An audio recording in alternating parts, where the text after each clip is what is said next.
Hi guys, I'm Adrian January Bidusal. I'm current first year BSIT student at Agusan del Sur State College of Agriculture and Technology, also known as ASCA. I'm going to teach you about union offsets and how important and to apply this one in IT world. First of all, what is the union offsets?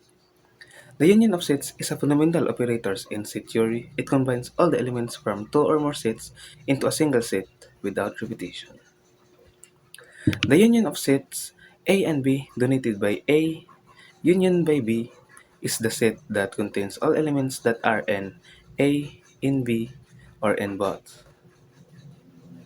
So, ang union of sets guys, kay kung unsay nasa set A and nasa set B, mao na ang ginatawag nga union. I-combine na sila tanan. Dapat dili mag-repeat or dili mag-repeat ng isa ka sulod sa set.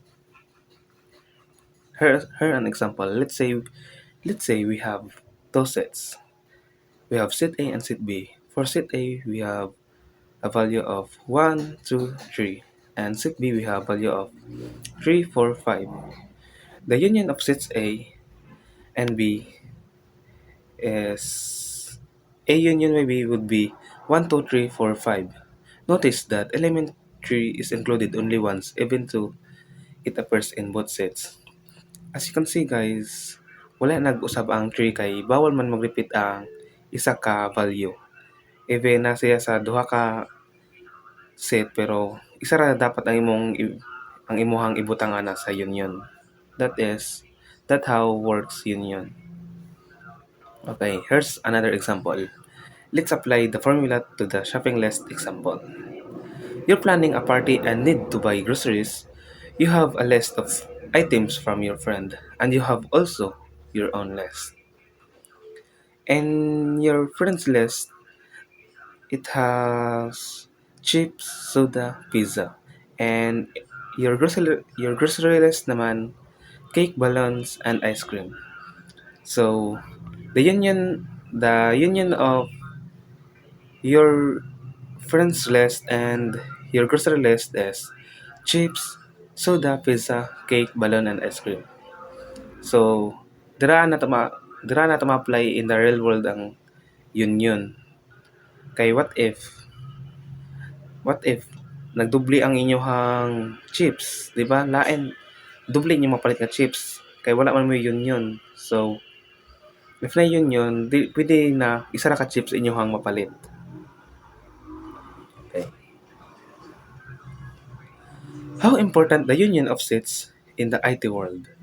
The union the union of sets is crucial in IT because it enables us to combine data from multiple sources into a single unified view. Okay, let's imagine you're building a simple website for a local bakery. You have two sets of data. In set A, we have products, and set B, we have special offers. In products, we have the croissants, baguettes, chocolate cakes, and etc. And special offers naman, we have buy one get one free on cookies, and 10% of all pastries, etc. and etc. So in set A, we have croissants, baguettes, chocolate cakes, and set B naman we have buy one get one free on cookies, and 10% off all pastries. The union of sets A and B denoted by A union B is the set containing all elements from both sets. So A union B is equal to croissants, baguettes, chocolate cakes, and buy one get one free on cookies and 10% of all pastries. This union operations combines all products and special offers a single set into a single set, which can then be used for website display.